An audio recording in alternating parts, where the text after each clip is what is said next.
local transmission ng COVID-19 sa bansa. Lampas 6,000 at 600 na kabuang namatay. Pinakamasamang economic performance ng ASEAN.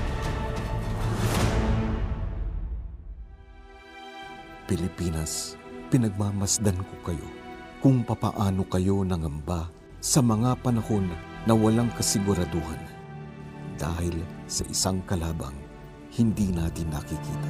79 naman ang dagdag sa namatay sa COVID. Lampas 2,000 ang dagdag sa nagka-COVID-19. At sa mga pinakamadilim nating oras, sa mga panahong pinaghiwalay tayo ng tadhana, tayo ay nanabig. At ang nagbibigay ng lakas sa atin para maging matatag ay ang kumonek sa isa't isa. Kaya kita tinawagan para magbigay ng ilang paalala paano tayo makakatulong upang hindi na kumalat ang COVID-19 virus. At dahil narinig ko ang inyong mga pangamba at saloobin, sa abot ng aking makakaya, sinubukan ko rin kumonekta sa inyo sa pamamagitan ng PBB Stay at Home Mates. Stay at home, mates. That's so...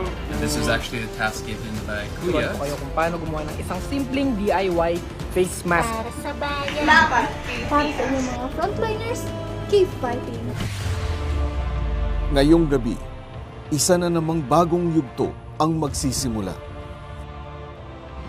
Mula sa pinakamalaking audition sa kasaysayan ng Big Brother, magbubukas ang pinto ng aking bahay para sa bagong henerasyon ng housemates na galing sa iba't ibang sulok ng Pilipinas. Mabuhay! Papalariman po ako We makapas. do not give up on the housemate of Kuya. Magpatawa ng maraming tao. Uling mo na ako, Kuya. At ng buong mundo. Currently living in Sweden. And I'm from Toronto, Canada. Raised in the United Kingdom. From Zamboanga City.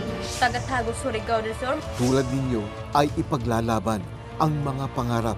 Pangarap ko talaga maging artista. Pangarap ko nang makita sa TV. Pamilya at pangarap ko.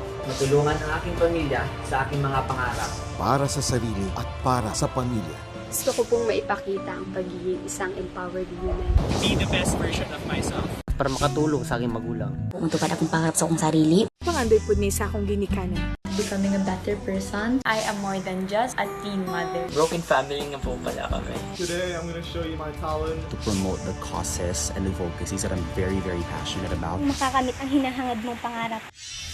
Ito na ang takdang panahon para muling kumonek sa isa't isa.